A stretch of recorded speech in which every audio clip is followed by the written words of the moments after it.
Du livre de l'Apocalypse au chapitre 5, versets 1 à 14. L'agneau vainqueur. Jean a maintenant une vision très classique, je veux dire qui ressemble beaucoup à celle des prophètes de l'Ancien Testament. Il voit un trône sur lequel siège quelqu'un. Il s'agit bien sûr de Dieu, que l'on ne peut ni décrire, ni même le voir sans mourir. Il a devant lui des livres, comme dans les visions qu'a reçues Daniel. Ils symbolisent les décisions de Dieu. Dieu gouverne le monde, il décide, il règne et n'oublie pas de réaliser le bien qu'il a promis de faire. Comme un roi qui a mis par écrit ses lois, ses jugements et ses plans, Dieu n'oublie pas non plus la moindre de nos actions. Aucune n'est perdue, tellement nous sommes remarquables aux yeux de Dieu. Tout ce que nous faisons, il le note. C'est le symbole des livres apportés pour le jugement. Au début de cette nouvelle vision, Dieu tient dans sa main un petit livre fermé par 7 sceaux. Il faut imaginer un rouleau de parchemin maintenu fermé par 7 liens. Dans ce livre est écrit ce que Dieu a décidé pour le monde.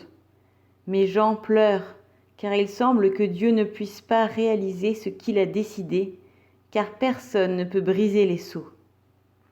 Cette image devrait nous parler. Combien de fois n'avons-nous pas l'impression que Dieu a perdu la partie, n'est plus capable d'agir dans le monde parce que les hommes l'ont oublié, et que plus personne n'est attentif à faire sa volonté? Alors nous aussi, nous pleurons parce que le rouleau est fermé. Il nous semble que l'amour de Dieu ne peut pas agir sur la terre.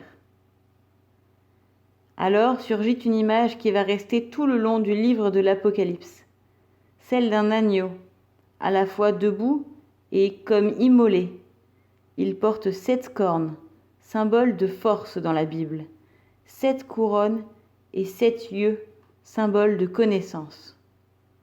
Il est appelé le lion de la tribu de Juda à cause d'une prophétie du patriarche Jacob dans le livre de la Genèse au chapitre 49, verset 9, qui annonce la naissance de Jésus. Cet agneau, c'est bien entendu le Seigneur Jésus. Il est debout, c'est-à-dire vivant, ressuscité, mais reste comme immolé.